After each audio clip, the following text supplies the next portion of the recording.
Here is the enriched English script expanding on the immigrant hustle, market psychology, and business principles behind the story while keeping the plain paragraph format your pipeline uses. Imagine being 14 years old, alone, standing on a dock with nothing but a scrap of paper in your pocket. No money, no language, no family beside you. Just a single address and a stubborn refusal to accept the life you were born into. This is not fiction. This is the true beginning of one of the most powerful and controversial business empires in modern history, built not from a factory or a bank loan, but from fruit that everyone else was throwing away. His name was Sam Zemurray, and by the time he died, he controlled more land, more ships, and arguably more political power in Central America than most presidents ever would. But what almost nobody talks about is how he got there, and the answer says more about spotting opportunity than it does about luck. Sam was born in 1877 in a poor village in western Russia, the son of a farmer who could barely keep the family fed. When his father died, 10-year-old Sam watched his mother struggle to survive on almost nothing. Most children in that situation grow up and accept their circumstances. Sam did not. He made a decision that most adults would be too afraid to make. He would leave everything behind and gamble his entire future on a country he had never seen. At 14, with a one-way ticket paid for by whatever coins his family could scrape together, Sam boarded a ship to America alone. He could not speak English. He had no education, no contacts, and no safety net. But he had something that turned out to be worth more than any of those things, an obsessive habit of watching how money actually moved. While other new immigrants took whatever job kept them fed, Sam studied everything around him: how suppliers priced goods, how customers negotiated, how small shops survived.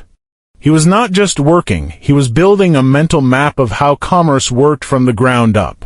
This is the part most success stories skip over because unglamorous observation does not make for exciting footage, but it is almost always the real engine behind the breakthrough that follows.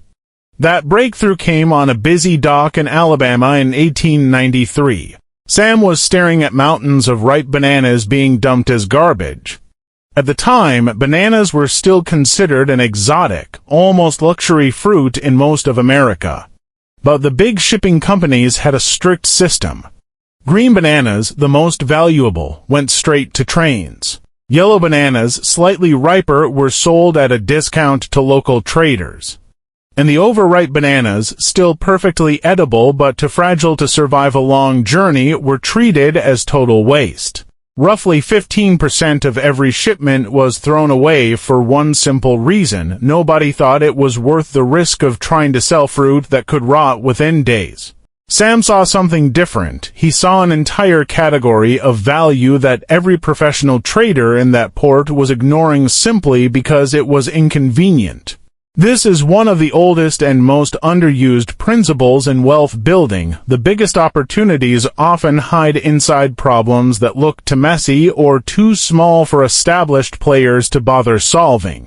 Sam took every dollar he had saved, about $50, roughly $5,000 in today's money, and bet all of it on rotting fruit nobody else wanted, but buying the bananas was the easy part. The real test came on the train ride out when Sam realized the schedule was too slow and his entire stock was ripening past the point of sale before he even reached a market. Most people would have panicked and accepted the loss. Instead, Sam got off the train early and walked into a telegraph office. He sent messages ahead to every small merchant and street vendor at the upcoming stations, offering them a cheap shipment of bananas and a cut of the profit if they helped him sell fast. It worked. By the time the train reached its final stop, Sam had sold his entire stock and walked away with a small but real profit, and more importantly, undeniable proof that his instinct was correct. What happened next is where this story stops being about a hungry teenager and starts becoming something much bigger. Sam repeated the process again and again, growing faster each time, until by 1903 he was moving fruit worth millions of dollars a year. He became the largest bearer of ripe and rejected bananas on the entire Alabama coast, and that success eventually put him on a collision course with United Fruit Company, the most powerful player in the industry. Instead of being crushed by them, Sam made a move nobody expected.